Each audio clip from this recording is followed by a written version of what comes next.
السلام علیکم ملګرو، زه ام فضل نبی. ملګرو، دا کوم ویډیو چې تاسو ګورئ دا دواړه دا د علي بیګ د جانزیب خان زمونږ چې کوم استاد محترم دی د هغه د زوی یو طرف ته د واده او بل طرف ته د خور د جنازې مناظر تاسو ګورئ.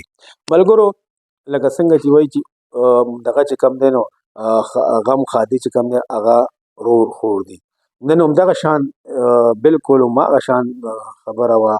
نن علي بیګ کې چې کوم زمونږ د محترم د جانزیب خان د زوی واده هم په هغه ورځ باندې په هغه وخت باندې دا چې کوم د واده خوشحالۍ دي د کور کې په هغه غم کې بدله شوې او جانزیب خان خور چې کوم دی نو هغه وفات شوه. او بیا تاسو دا ګورئ د جنازې مناظر دی. د جنازې دغه یو خوا د ولیمې هغه ټیم و، بل خوا د جنازې هغه ټیم و. نو ما تاسو دا لیکل غواړو چې مطلب دا چې غم خادي چې کوم دی نو هغه رور خور دی. جانزیب خان یو خوا خوشحالي وه او بل خوا په هغه باندې غم و.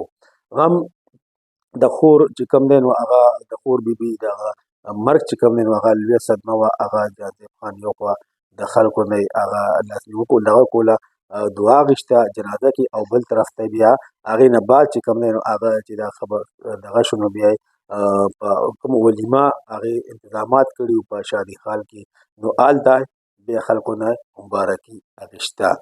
یقینا ملګرو، زموږ د دې ویډیو مقصد دا دی چې مونږ دا وایو چې غم خادي چې کوم دی نو هغه رور خور دی. هغه بالکل نن هغه ثابتېږي. هغه زمونږ کهاوت چې کوم دی زموږ د مشرانو هغه خبره زموږ دغه خبره چې کوم دی نو هغه په دې ویډیو کې بالکل تاسو ته ښکاري. یو خوا د خوشحالۍ مناظر، بل خوا د غم هغه ککړ هغه خلک دواړه خاندان چې کوم دی نو زمونږ یو مبارکي مو ته خو هم دی ځکه زمونږ د کشر د ډاکټر صاحب د اورنګزیب واده او بل خوا زمونږ د جانزیب چې کوم دی د خور په صدمه کې دغه و.